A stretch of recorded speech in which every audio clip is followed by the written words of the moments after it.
so I got a couple of calls for the special episode as well, but for some reasons I could not do it. And then I constantly got calls for this particular story, and मैं थोड़ी कश्मकश में थी कि मैं ये कर सकती हूँ क्या नहीं कर सकती हूँ. So I told the casting director that मैंने आपको बताया कि मैं नहीं कर सकती हूँ अभी, तो आप मुझे क्यों बार बार फ़ोन कर रहे हो. सो ही वॉज़ लाइक आप एक बार नरेशन ले लो हमारी क्रिएटिव नेहा से, एंड देन अगर आपको लगता है आप कर सकती हो और करना चाहिए देन आप कर लो, एक बार सुन तो लो. तो मैंने सोचा ठीक है सुन लेती हूँ, सुनने के थोड़ी पैसे लग रहे हैं. तो मैंने नरेशन लिया और जो मधुर आवाज़ में मुझे हमारी क्रिएटिव डायरेक्टर नेहा सेन गुप्ता ने नरेट किया, तो वहीं पर मैं कन्विंस हो गई on the story, on the subject. And yeah, and that's how the journey started.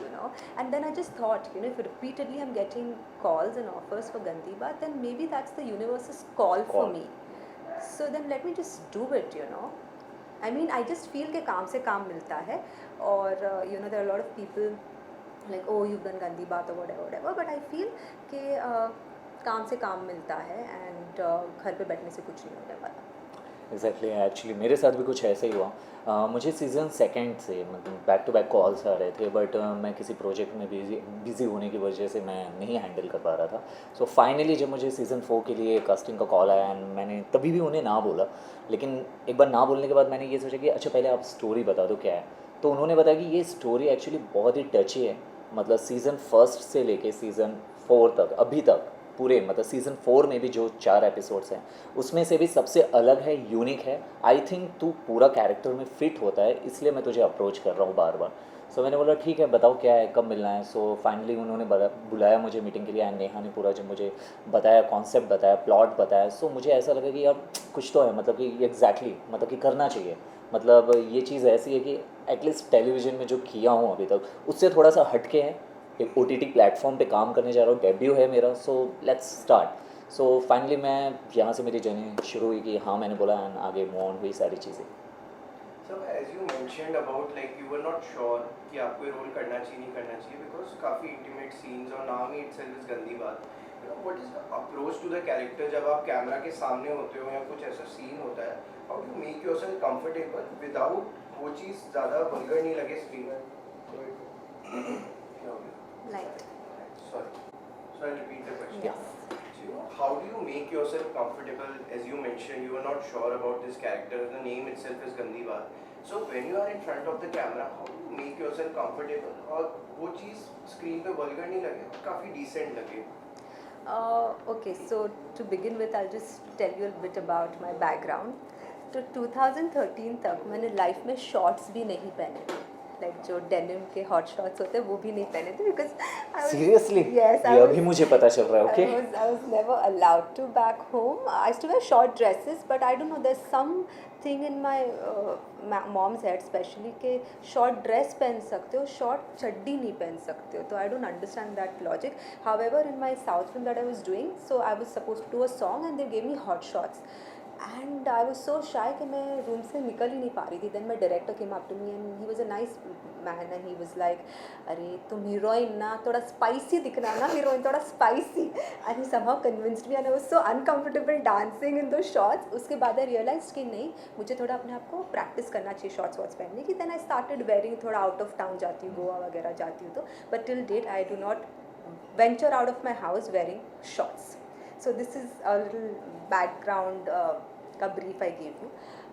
Then coming to Gandhi Baat, जब मैंने character सुना, so the character itself was so strong and that is what convinced me to do this. So it's the storyline and जो भी intimacy थी तो हमने discuss किया and it goes with the storyline. I'm playing a character called Kanchan, who is a very strong, honest girl. She is a soft-spoken girl. So एक क्या बोलते हैं, एक बहुत ही subtle character था. So यहाँ पर हम ज़रा सा भी 19-20 करके intimate scenes में भी ज़रा सा हम ऊपर नीचे गए तो character छूट जाएगा. So you have for this particular character there's nothing vulgar, cheap, that you can see. In fact, I feel that it's very very sensuous and Sachin sir जो हमारे डायरेक्टर उन्होंने बहुत ही एस्थेटिकली एंड ब्यूटिफुली शूट किया है and you know I think I've invented a term for myself after seeing myself in Gandhi Baat Amar Prem episode. It's called, I've called myself, I keep saying that I'm looking gracefully sensuous. So there's something called, you know, even when you're doing intimate scenes, you not necessary कि तुम हर बार vulgar या cheap लगो, तुम कभी कभी gracefully भी उसको carry on कर सकते हो. And this character is such कि तुम वो cross नहीं कर सकते वो boundary. Exactly. And for you, what is your approach to the character when you are in front of the camera?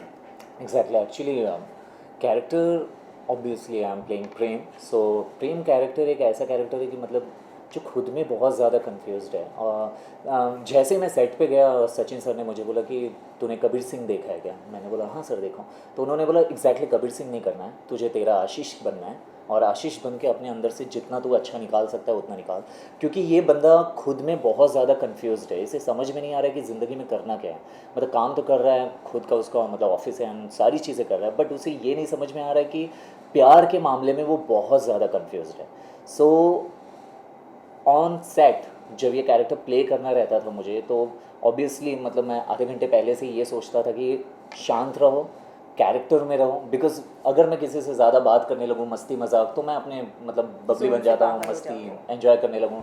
लेकिन मैं जब कैरेक्टर में जाने वाला रहता था तो मैं 10 मिनट या 5 मिनट पहले ही शॉट के मैं शांति से साइड में चले जाता था और मैं प्रेम को जीने की कोशिश करता था ऑन सेट.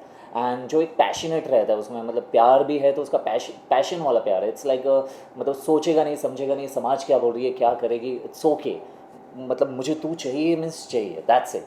तो बहुत ज़्यादा चैलेंजिंग था. मतलब मैं अभी तक टेलीविज़न किया हूँ तो ऑब्वियसली बात है टीवी एंड OTT प्लेटफॉर्म में थोड़ा सा फ़र्क है. बस ये है कि यहाँ पे आपको खेलने के लिए मौका मिलता है, आप फ्री हो, जो कर सकते हो, जो इन्वेंशन कर सकते हो अपने कैरेक्टर के साथ वो करो. और सचिन सर ने ये बोला था कि तू जितना अच्छा कर सकता है कर, पूछना मुझसे, मैं तुझे बताऊंगा कि और क्या निकल के आ सकता है तुझसे बाहर. सो बहुत ज़्यादा मज़ा आया और ये I challenge would just like to add कि you know when I first gave my shot for Gati Baat, you know like a little intimate one, तो मेरे हाथ like literally काँप रहे थे. So my shot was like I had to do this and मेरे हाथ ऐसे ऐसे काँप रहे थे and then everybody started laughing and they cut the shot. I think set पे पहला सीन हम दोनों का था, हाँ. राइट, दैट बुलेट But वाला. जब and that time you know actually bullet अभी तक मैंने कभी चलाया नहीं था, मैं बाइक एंड मोपेड वगैरह ही चलाया हूँ. सो जब मुझे बुलेट मिला और ऊपर से लड़की मिली और पीछे बैठा के जब मुझे चलाना था तो लड़की मिली. लड़की इन द सेंस कंचन मिली. सो कंचन को जब मैंने पीछे बैठाया तो आई वाज लाइक यार वो आ ही गया अपने आप, यू नो कैरेक्टर में जीने लगा. मैं बोला यार अब मज़ा आएगा. तो प्रेम एग्जैक्टली वहाँ पे प्रेम के अंदर का जो प्रेम होता है वो बाहर निकल के आया और वो ऑडियंस ज़रूर देखेगी, मज़ा आएगा. Yeah, but then you know Sachin sir also has made me feel so comfortable. You know, after every shot, he would come and be like, "Are you okay? Are you okay?" Before every shot also, "Are you okay? Are you okay?" After every shot, मतलब he's literally mothered me. You know, mothering की उन्होंने मेरी like a baby. He's treated me, and because he made me so comfortable is the reason I could do it so comfortably. Correct. You know, and then even after my kissing scenes or anything with my other co-actor, when And, I used to 1 second, I was like hell, I've just met you in the morning, I'm kissing you in the evening, and then I'm like, okay fine. And after the shot was cut, हमने एक दूसरे को hi fi दिया. Exactly. और मैं audience को ये भी बोलना चाहता हूँ कि आप लोग जैसा सोचते हो कि मतलब कि यार इंटीमेट सीन चल रहा है तो यार इन लोग कैसे करते होंगे सेट पे, ये डाउट ज़रूर होता होगा मतलब कि ऑडियंस को, व्यूवर्स को कि यार एग्जैक्टली कैसे करते हो. बट हम बताना चाहते हैं हम ना बहुत मज़ा करके करते हैं. मतलब जब हमारे अगर किसिंग सीन भी है ना तो हम किसिंग सीन करने के बाद ना एक दूसरे का चेहरा देख के 2 मिनट के लिए ऐसे एक दूसरे को देखते रहते हैं और स्माइल शुरू होता है और वहाँ पे डायरेक्टर सर भी बैठे हुए बहुत ज़्यादा हंसते हैं और हम लोग पूरा एंजॉय करके करते हैं. ऐसा मत सोचना कि भैया इन लोग वहाँ पे भी मज़े लेते हैं. भाई we are actors, we are doing our work. हमें कॉन्सेंट्रेट करना पड़ता है कि open your mouth to kiss, open okay now do this, now do that, now lock your lips. Oh god, it's crazy. So it's more than enjoyment, it's concentration. Lastly, what do you want to say to your audience? ये season कैसे different होगा जो last 3 season है? I think this season has a social message. You know, every episode is different. Actually and the season colors are first से different. लेके अभी तक सभी में मैसेज था, बट यहाँ पे 4 एपिसोड आपको अलग अलग अलग-अलग। रहेगा, मतलब टोटली अलग. इट्स Different नॉट कि flavors, आप different यार taste नेक्स्ट altogether. वाला भी ऐसे ही रिलेशन मतलब रिलेटिव मिला यार मज़ा नहीं आया, ये चीज़ नहीं है. आप अमर प्रेम देखोगे, सेकेंड एपिसोड देखोगे, आपको सारी अलग अलग ऑडियंस भी मिल सकते हैं. ऐसा भी हो सकता है कि कुछ ऑडियंस हमारी स्टोरी को पसंद करे, कुछ ऑडियंस एपिसोड 3 को पसंद करे. सो ओवरऑल जितने भी एपिसोड्स बने हैं सबके ऑडियंस अलग है. और मैं बस यही बोलना चाहता हूँ कि ज़्यादा एक्सपेक्टेशन मत रखना, बिकॉज ये गंदी बात है, बट गंदी बात को देखने वाले अच्छे लोग भी होते हैं, तो अच्छी बात, हाँ एग्जैक्टली, अच्छी वाली गंदी बात है. तो देखने का नज़रिया चेंज करो. ऑल प्लेटफॉर्म का हमेशा ये मतलब नहीं होता है कि वो मीन्स वल्गर चीज़ें लोगों को प्रोवाइड करे. It's not about vulgar and all.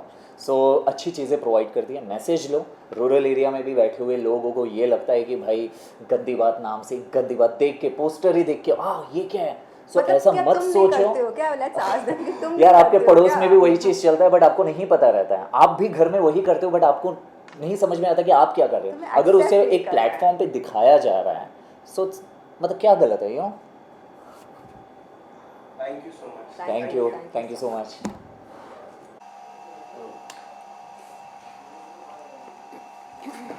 So how script came to your way and you came on board for this, because it's a गंदी बात. So मन में काफ़ी चीज़ें चलती होती है जब हम इस बारे में सोचते हैं और हाँ बोलते हैं. So what was going in your mind? So with me तो मुझे बहुत कन्विंस करना पड़ा था, because obviously I was not ready, mentally prepared नहीं थी कि मैं ऐसा कुछ करूँ. व्हेन आई से ऐसा कुछ, I don't mean, I am not demoralising that concept, but to see myself doing such explicit content and doing such bold scenes, that was something I was just taken aback. I was like, am I really gonna do that? So yes, but then जब उन्होंने story narrate किया, so I was little excited because my character had various shades and a graph to play on. So I got actually excited for that, and that really picked me up. It's like, okay, let's do it and let's just experience कैसा लगता है. Same with me. Initially बहुत nervousness थी, कि nervousness से ज़्यादा confusion थी कि करूं या नहीं करूं. क्योंकि ना एक ऑडियंस के दिमाग में ना एक इमेज सेट होती है आपकी, उसके बाद ऑल ऑफ ए सडन कुछ आप ऐसा करने की सोचते हो जो बिल्कुल अलग चीज़ है. तो डर ये रहता है कि ऑडियंस उसे एक्सेप्ट करेगी या नहीं. अगर नहीं करेगी तो जो इमेज बिल्ड की है अभी, जो करंट इमेज ऑडियंस के दिमाग में है, वो कहीं ना कहीं हिल जाती है. तो मैं कंफ्यूज था कि करूं या नहीं करूं. लेकिन फिर जब मैंने वही सेम स्टोरी सुनी और मुझे पता लगा कि ये कैरेक्टर रामलीला के रणवीर सिंह जैसा है, तो रणवीर सिंह ने मुझे खींच लिया. That's such exciting. तो रणवीर सिंह ने मुझे थोड़ा सा खींच लिया कि चलो करते हैं और देखते हैं क्या होता है. और यार अगर एक्सपेरिमेंट नहीं किया लाइफ में तो मुझे नहीं लगता कि एज ए एक्टर कुछ किया, क्योंकि सेम चीज़ तो करते ही आ रहे हैं. True. कुछ अलग करेंगे तो पता चलेगा कि पोटेंशियल कितना है और कितना और आगे तक जा सकते हैं. But not just for an actor, but even otherwise for a business person and for a business company, जब तक आप रिस्क नहीं लोगे तब तक आप उसी स्टेट, मोनोटोनस स्टेट में रहोगे और वहीं पर वही सब चीज़ें करते रहोगे. जैसे ही आप रिस्क लोगे, you never know, you might just become the next big thing, और you might just end up losing out of everything. True. You know, how you make sure when you are performing the scene in front of the camera, how you make sure कि ये चीज़ sensual लगे, ये चीज़ vulgar नहीं लगे. Like what you are performing is like you are comfortable and doing audience को एक proper way में जाए. नहीं, वो हमारे हाथ में नहीं होता. ट्रूली वो अपने हाथ में नहीं होता. जब हम कोई सीन कर रहे होते हैं, चाहे वो नॉर्मल हो या इंटीमेट हो या स्मूथ सीन हो या कोई नॉर्मल सीन भी हो, तो हम नहीं डिसाइड करते कि वो कैसा दिखने वाला है. ये प्योरली डायरेक्टर के हाथ में होता है और डीओपी के हाथ में होता है कि वो कैसा शूट कर रहे Very हैं. true. और फिर पोस्ट में, क्योंकि पोस्ट में भी बहुत कटिंग्स होती हैं, तो वहाँ से जब फाइनल प्रोडक्ट निकल के आता है तो वो डिसाइड करता है कि चीज़ वल्गर होगी या सेंसुअल होगी. तो उसके लिए शायद हमें अपने डायरेक्टर पे ट्रस्ट करना चाहिए, और किया तभी हम कर पाते हैं. हाँ, मतलब as an actor, I mean I completely agree with him. वो जो भी बोल रहे हैं कि सब कुछ डायरेक्टर और डीओपी के हाथ में होता है, किस तरह से वो शूट हो रहा है. और हम शूट तो बहुत सारे एंगल्स में और बहुत सारी चीज़ें कर रहे हैं, बट एक्चुअल में एडिट टेबल पे जाके फाइनल प्रोडक्ट में कौन से शॉट कहाँ पर लग रहे हैं उससे भी काफ़ी कुछ चेंज हो पाता है. मतलब शायद हो सकता है हमने बहुत गंदे तरीके से शूट किया होगा लेकिन बहुत अच्छा लग रहा होगा. बट हाँ, एज एन एक्टर 2-3 चीज़ें होती है जो हम we can make sure like किस एंगल में शूट कर रहे हैं वो. मतलब is it like really low angle और इज़ इट टॉप एंगल और इज़ इट साइड एंगल. तो वो थोड़ा सा बीइंग अ फीमेल मैंने I just made sure that I am in a comfortable state. So और मुझे लगता है आई थिंक अपना करें और ना सोचें तो मतलब मैं नहीं सोचता हूँ. मैं जब भी कुछ करता हूँ तो बस मैं उसे करता हूँ बिना ये सोचे कि कौन कहाँ पर है, मेरे सामने कौन है, बस मैं उसका ध्यान रखता हूँ. बाकी यार डायरेक्टर उनका जॉब है तो आई थिंक वो लोग अल्टीमेटली तो उन्हीं का ही है. वो लोग ज़्यादा बेहतर हमसे जान सकते हैं क्योंकि वो लोग मॉनिटर के उस तरफ हैं. वो लोग देख रहे हैं कि हम क्या कर रहे हैं. अगर मैं कहीं ना कहीं ये देखूंगा ना कि कैमरा किधर है या लाइटिंग कहाँ से हो रही है, हालांकि लाइटिंग का थोड़ा सा ध्यान रखना चाहिए, बट हाँ ये भूल जाना चाहिए कि कैमरा किस एंगल से शूट कर रहा है, नहीं तो फिर वो हम अपने फ्लो से हट जाएंगे. बाकी गरिमा का कहना भी सही है, एज अ लड़की बहुत चीज़ें उसे भी ध्यान रखनी पड़ती हैं कि कहाँ से क्या चीज़ शूट हो रही है. ऑब्वियसली तो लड़के शायद उस पॉइंट ऑफ व्यू से नहीं सोचते. Truly. You know how social media ने कैसे कंट्रीब्यूट किया आपकी लाइफ में, बिकॉज अभी सोशल मीडिया का भी बूम हो गया है, to raise your career 2 steps आगे बढ़ाने के लिए. So if you have any story, any incident that happened with you कि कोई पोस्ट वायरल चला गया हो या उससे आपको काफ़ी एक बूस्ट मिला हो आपके करियर में. आई थिंक आज की डेट में तो सोशल मीडिया ही सब कुछ है. लोग तो ये बाद में देखते हैं कि वो एक्टर कैसा है या उसने वो अभी तक उसने क्या किया है, ये ज़्यादा देखते हैं कि इंस्टाग्राम पे फॉलोवर कितने हैं. ये बात सच है. डेफिनेटली सच है. ये देखते हैं कि आपकी पॉपुलैरिटी कितनी है, काम से है या देखो आजकल लोग टिकटॉक से भी आ रहे हैं. खैर मैं उसके बिल्कुल भी अगेंस्ट नहीं हूँ, वो उनका अपना प्लेटफॉर्म है. कुछ अलग अलग फेसबुक है, इंस्टाग्राम है, ट्विटर है, अलग अलग प्लेटफॉर्म है. तो मुझे लगता है कि आज की डेट में अगर आपको सर्वाइव करना है being into the part of industry और एंटरटेनमेंट इंडस्ट्री और व्हाटएवर, आपको ये मेक श्योर करना पड़ेगा कि आप लोगों तक पहुंच रहे हो, तभी मतलब है, नहीं तो मतलब नहीं. Very true. In fact I completely agree with him. आजकल सिर्फ एक मीडिया होता है तो समझ में आता है, बट इतने सारे प्लेटफॉर्म्स हैं, सब पे कोई ना कोई स्टार बन चुका होता है. और हाँ मतलब सबसे पहले तो एक तो वेरीफाइड प्रोफाइल होनी चाहिए, एंड देन सेकेंडली अगर आप सोशल मीडिया पे कुछ आप डाल रहे हो तो आपका एंगेजमेंट कितना है, आपके फॉलोअर्स कितने हैं. I mean I know so many of my co actor friends जो फॉलोअर्स बाय करते हैं. It's not organic. मतलब my account is completely organic, इसलिए शायद मेरे कम है, बट आई सी पीपल जो मिलियंस में हैं, 3 मिलियन 4 मिलियन, वो सब पैसे देके खरीद रहे हैं. So that doesn't really make sense. मतलब that doesn't show you as a celebrity और आपकी उतनी पॉपुलैरिटी नहीं है. वो पता है यूजुअली लोग वो नहीं देखते कि कितने फॉलोअर्स हैं और कितने लाइक हैं. यही तो डिफरेंशिएट तो ऐसे ही होगा ना कि कितने लाइक्स फोटोज पे आ रहे हैं और कितने फॉलोअर्स हैं, तो पता चल जाता है कि कितने बाय किए हुए और कितने ऑर्गेनिक हैं. लोग सिर्फ ये देखते हैं प्रोफाइल में जाके कि फॉलोवर कितने हैं. दे डोंट बॉदर कि असली कितने नकली कितने, वो अपना ही काउंट कर सकते हैं. रेशो वैसे भी ऑर्गेनिक का भी उतना नहीं है. Very true. So I remember I was almost finalized for an ad and they liked me, everything, all of that was happening. And then suddenly they asked me ki, how many followers do you have on Instagram? I said so and so is my follower. I was like, okay ma'am, I think we are sorry, we won't be able to shoot with you. I was like, why?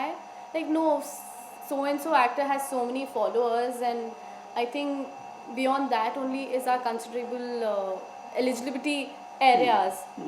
So I was basically यार उनको भी तो अपना product cell करना है, तो obviously है उनको एक ऐसा मीडियम चाहिए ना कि ठीक है हम प्रमोट करें एक अलग प्लेटफॉर्म पे, बट जिसे हम कास्ट कर रहे हैं वो भी एक प्रमोशन का जरिया हो. बहुत सीधी सी बात है यार, it's a business. In case I have a million followers today, but I don't have a good engagement. मैं अगर एक मिलियन में से अगर 1000 लोग भी अगर वो पोस्ट नहीं देख रहे तो वो मेरा क्रॉस प्रमोशन को कोई मतलब नहीं बनता है. मतलब नहीं है. True. So that is happening. People are not realising that. और ये जो पैपराजी कल्चर अभी जो आ गया है उसकी वजह से इतना ज़्यादा वो प्रेशर आ चुका है. मतलब ठीक है जो बॉलीवुड सेलिब्रिटीज़ हैं वो तो ठीक है, बट इवन अदरवाइज मतलब I can't go anywhere without making. और या तो आप इस काम के लिए एक PR हायर करो, या फिर अगर आप खुद हैंडल कर रहे हो, बहुत लोग खुद भी करते हैं. तो इतनी ऑकवर्ड कंडीशन है उसे मेंटेन करने की कि सुबह 7 बजे उठो क्योंकि 7 बजे पोस्ट डालना है। लोग करते हैं ऐसा, मैंने देखे हैं बहुत लोग, स्पेशली 7 बजे, चाहे डेली रूटीन में 11-12 बजे उठेंगे लेकिन 7 बजे उठ के पोस्ट डालेंगे, देन शाम को 6 बजे पोस्ट डालेंगे, जो उनका एक पैटर्न यार आई है। हैड तो टू पोस्ट एट हाँ 9 o'clock एवरी डे। हाँ, मैं कहीं तो- पर भी रहती थी 8:30 का अलार्म होता था, I used to post and then I realised it's taking my mental peace away. हाँ।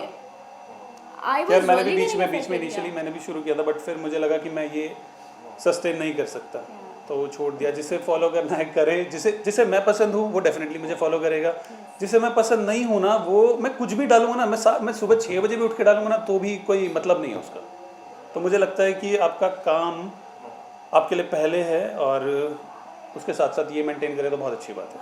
Lastly, what do you want to say to our audience? Like how this season is going to be different from last 3 seasons? हाँ yes गरिमा। हाँ, so जैसी last question आता है तो गरिमा भी कुछ कहना चाहिए? डेफिनेटली इस सीज़न में बहुत सारी चीज़ें बहुत डिफरेंट है। इस सीज़न के थ्रू हमने बहुत सारे टैबू है, इनिबिशन जो भी लोगों के होते हैं वो सब हमने ब्रेक करने की कोशिश की है। We have also share a social message through our stories and it is not just गंदी बात के साथ साथ हमने कुछ बहुत अच्छी बातें भी करी है जो कि अच्छी आपको बाय द एंड ऑफ अच्छी बातें, हाँ अच्छी बात, गंदी बात एक सोर्स है कि हमने अच्छी बात ही है हाँ एक्चुअली कि हमने अच्छी बात ही है कि एट द एंड आपको हम क्या सिखाना चाह रहे हैं। बट हमारी ऑडियंस भी तो कम नहीं है ना, उन्हें भी तो गंदी बात देखनी है। बात ही देखनी तो बॉस गंदी बात दिखा के और फिर एक अच्छा मैसेज देना पड़ रहा है, तो ये आप लोगों की वजह से ही है। अगर आप सीधे सीधे समझते तो हमें गंदी बात नहीं करनी पड़ती। फिर हमारा टाइटल होता है हाँ, अच्छी बात। अच्छी बात। Thank you. Thank Thank you you so much. Thank you.